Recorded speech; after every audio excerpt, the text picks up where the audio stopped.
So Jeremiah, to me as a player, was a person who exemplified unselfishness.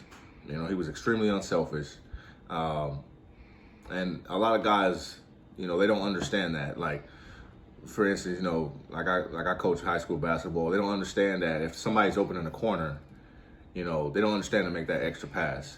They rather shoot the ball. Jeremiah would make the extra pass. You know, that's the type of person he was as a player. 'Cause he motivated me.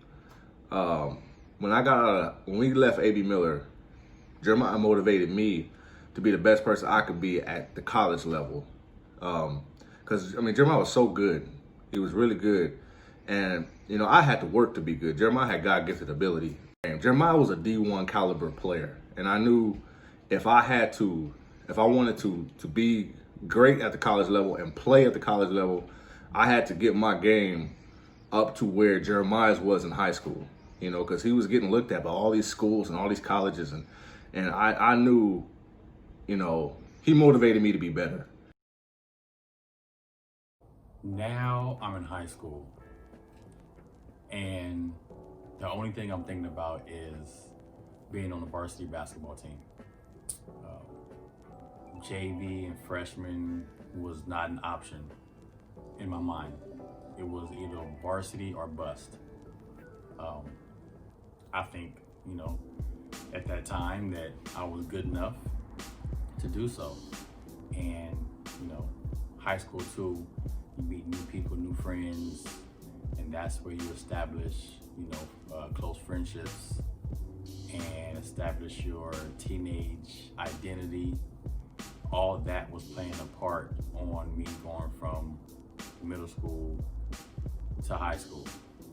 I wasn't really worried about the competition because I've always played 4, 5 years plus years ahead of me, so it wasn't really a thing that was in my mind at that time. I just wanted to play varsity ever since I was in elementary school, and this was the time to do it. So it was just like, okay, now let's get to work. Having the basketball gene in him, Jeremiah carried a basketball with him everywhere. Basketball was always on his mind, but with basketball became responsibility, meaning he had to be a good student athlete. With responsibilities came with picking a good crowd to be around. His parents always said, "Birds of a feather flock together." Jeremiah picked the friends he knew would help him develop as a person and a basketball player. So my crew in high school, I had different crews, but you know, the guys that came up with me from elementary school and middle school was Emil and Lorenzo. We kicked it tough, and then I met Mike, Evan, Jay Will, Cole, the other Mike, a few other guys. And through the years, we became super close, and we are still friends to this day. All right, off the court, Jeremiah was a goofy. This is a documentary. I can't say I gotta watch my language. But Jeremiah was goofy as hell. I mean, he played jokes, prankster. Off the court, we just had so much fun. I mean, we were raised in Fontana, so we went to Quinceañeras. You know what I'm saying? So like it was he had fun. He had fun at Quinceañeras. You know, he had fun at parties. He had fun. You know, we were just at Lorenzo's house, just chilling. You know, that's our other best friend. He was fun to be around off the court. Wasn't serious. You know, didn't take life too serious. And that's how you should be in life. You know, you should have fun. Life is so short; it can go by just like that. And from the time you're young to the time you get old, you should always have fun. And that's what Jeremiah did. He always had fun. You know, anytime. From the time I met him when I was 9 years old, all the way up until now that we're 35, he still was always having fun. So that's how he was off the basketball court. Every day, he and his friends would find a way to get on the court and play, challenging each other and bringing out the competitiveness, playing at the playgrounds and different gyms across the Inland Empire. Jeremiah developed his game to a high level, playing against players 4+ years older than him most of his basketball days. It made any level better to adjust to. We would play anywhere. We was all around the IE. We was at Heritage, Locust, Alder, the Landings, Johnson Center, Jesse Turner Center. We just hooped wherever we could get in the gym. And we would just call everybody up and say, hey, meet over here at this time. We didn't really have cell phones like that, so if we hit you up, either you there or not. And we would go to Locust and play on the small courts and just bang out almost every play and just have just fun. Either way it go, we was gonna have some fun. And I worked on my game at the house and when I was playing with my boys and my brother. My best friend used to come over and pass me the ball so I get shots up. I had a good crew around me though, and we never got in trouble. All we wanted to do was hoop and hang out. That's all we did, hoop and hang out, have some fun, probably go to a couple parties here and there, and just have fun, clean fun. It wasn't nothing like serious. So that's all we did was play basketball all day. Oh my gosh, I remember this one time because me, Jeremiah, we used to like drive to school every day. In the morning, we used to go to school every day. And oh my gosh, this is one morning where like John was just like messing with them. And of course, Moms was there. You know, Moms was sitting there. She just tell him to stop. But I don't know, John loves messing with you. Like, he loved just messing with him and, you know, get him riled up. And, like, literally, Jeremiah gave him, like, a 50-hit combo. You know, like, it was quick. And, you know, John was maneuvering, but, you know, it was crazy. You know, all body shots. Oh, all body shots. Literally all over. And Jeremiah was just fed up. I was, you know, I was laughing because I'm like, man, y'all crazy stuff. And, you know, I didn't want to get away because the 50 hit was going down. I think, you know, I was chill. I was saying chill after 40, but, you know, when he got to 50, he felt like he was done. When I was in middle school at my graduation, I'm, you know, in line with my boys going up there to get our awards and stuff. And he's like, yo, you ready for high school? I was like, yeah. He was like, you gonna play ball, right? I was like, yeah, of course. I was like, I'm gonna play on varsity. And he was like, you think you good enough to play varsity? I said, yeah. And he was like, all right. And that's what I did. So tryouts came for high school, and I already knew I was going to be on varsity. Already had that talk. But coach was like, you know, just go to the tryout, you know, play with the other guys just to make it fair. But, you know, there was always word of, oh, he's only on varsity because his brother was on there, stuff like that. And these are kids that never seen me really play. So I go out there and I'm playing with them and I'm just, you know, doing my thing. And after that day, I never heard anyone say, oh, he's on varsity because his brother's on there. I think I got that respect. And making varsity was pretty cool because, you know, now I'm a part of the Epic Middle tradition that my brother went to. My other brother, you know, Travis Reeds and Dwayne Gaines, Greg Nelson, Eric Scott, Dennis Kingsland, all these guys that played, like now I'm on the same team as them or a part of that legacy. And it felt great just to know that. It was freaking awesome.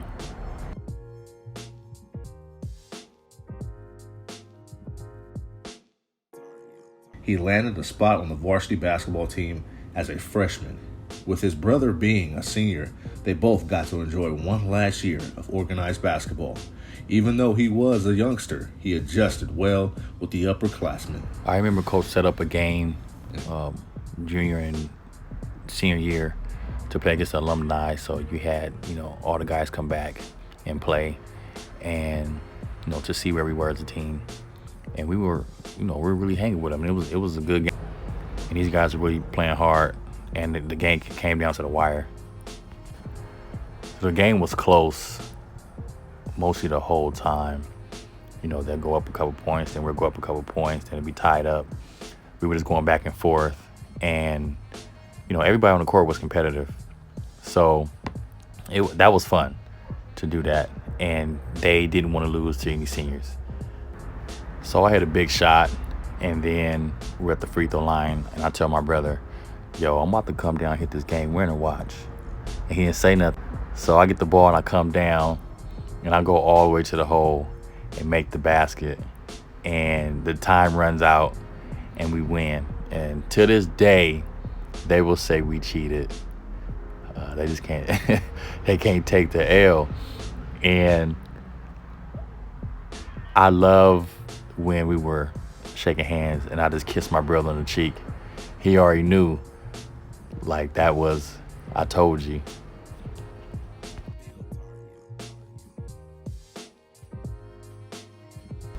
And much respect to all the players who came before me and, who I looked up to, went to A. Miller on varsity.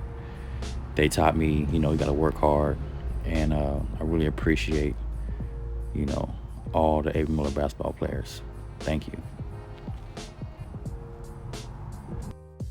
Jeremiah, as a player, was one of the most unselfish players I've ever played with. We had to encourage him to be more aggressive offensively. We had to tell him to shoot the ball more because he wanted to get everybody else involved. And as a player, you do not, you don't want to play with somebody who hogs the ball all the time. Basketball is fun when everybody's touching the rock. So playing with Jeremiah was just great. He knew, even when we were at Mango, to pass the rock. And, we were at Mango Elementary to Alder, all the way to A.B. Miller. He knew to get people involved, and that's what I love playing with Jeremiah the most about, because he passed the ball. Even he had faith in people. Even the sorriest cat out there on the court, he had faith in that person. So that's what type of person he was on the basketball court.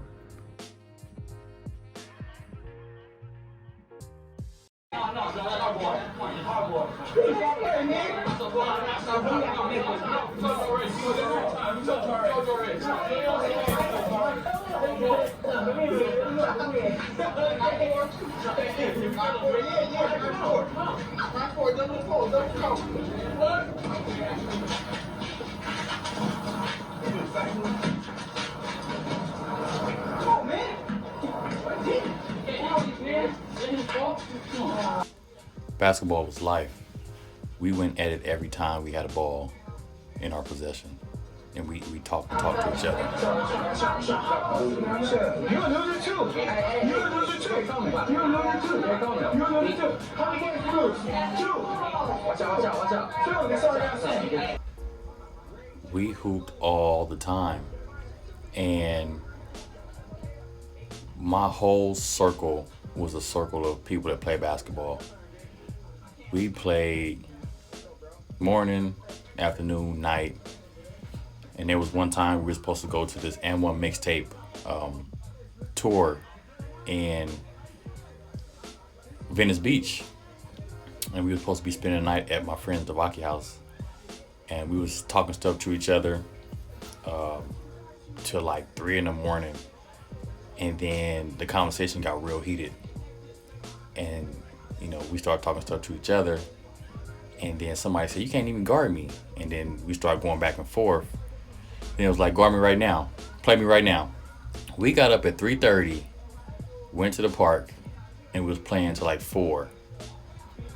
Maybe 4:30, we got back, and we had to be up at 6. And we just went hard all the time when it came to ball. And at the end of the day, we was still friends, and we kept it cool. So that's what I appreciate about everybody around me that I grew up with, that, we all love ball. That's just what it was. If my front yard could talk, how many games it saw, how many people came in and out the yard playing basketball in that area. And I still have that same court to this day in my parents' front yard. And I remember it was my 16th birthday party. It was a sleepover. And all my friends came over. The house was like packed. We had people of, freshmen, sophomores, juniors, seniors come through. People that already graduated came back. We got the video games going in the back room. We had another video game going in the front room. And this was a time where we had Dreamcast. And we had people outside watching us play basketball, going at it. And we was going hard. We wasn't worried about no party right then and there. We was just worried about hooping. And the people that was there, okay, cool, you could watch, but we gonna hoop first, and then we gonna have fun later. And that was fun. And everybody slept over. But the thing about that was my mom slept in the hallway because the girls slept in the back rooms. And then the guys slept in the front room. My parents wasn't playing that co-ed, sleep in the same room stuff. So that's how they kept it cool. And it was just a fun night. It was actually like a day and a half, maybe a 2-day party that, at night, everybody came over, we hung out, played ball. And, my sisters came and helped out. And it was just awesome. We had the Uno going at the table with the card games. That was filled up. Every single room in the house had people in it, except for my parents' room. It was just good to see how many people, came through and supported you. Even on your 16th birthday, because the Sweet 16 is supposed to be like a big thing. But I don't know what they call it for a male, but my 16, my parents allowed me to have people stay over. What do I have to say there? Oh, my son is going to be 16 years old tomorrow. He had 2 more years to make it good.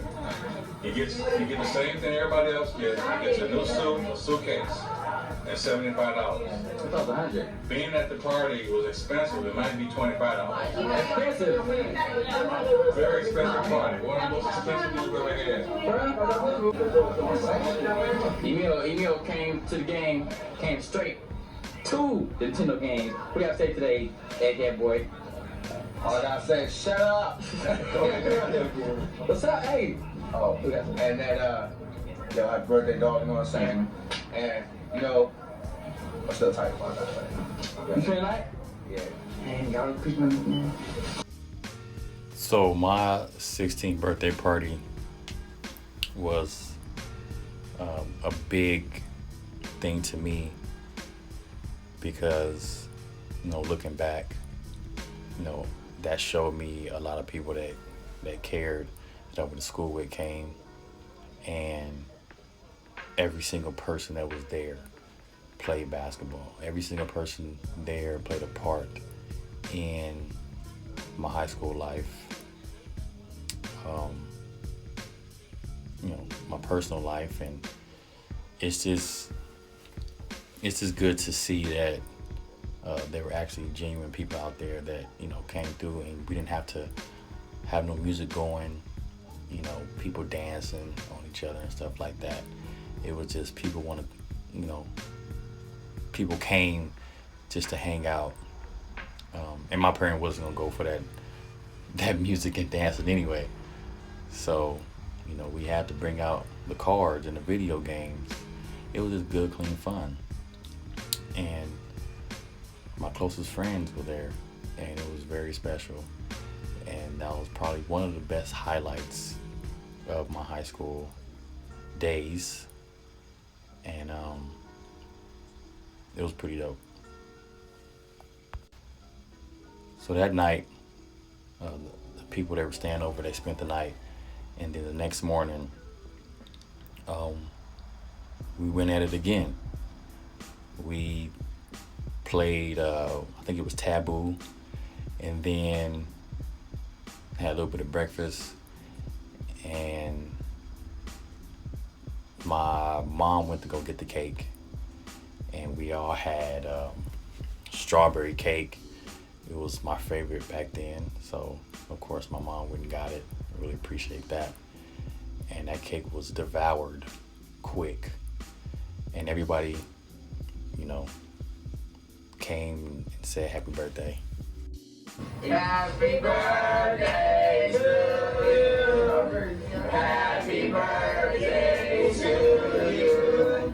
And may the Lord return for and be with you. Okay, guys, Michael Jackson. How do you know about your friends coming to help you celebrate? Boy, you know you love me. That's my team. Y'all not getting no strawberries either. I appreciate y'all coming. No, I want to know why. I want to know why you appreciate where it's coming. You know, after we said happy birthday and everything, and I had my little thank you. I wasn't really a good public speaker back then. I didn't really like talking in front of people. But you know, I blew out the candles and just had a great time, and you know, they cut the cake up, and people got their cake, they got the ice cream, and I think everybody went home like 1 p.m. or 2, somewhere around there, because we had to go to the mall to get the N1 mixtape. You know, it was free in Foot Action back in the day. It was a mixtape, and then you know, I got the cake thrown in my face, and it was just fun, man. My 16th birthday party was awesome.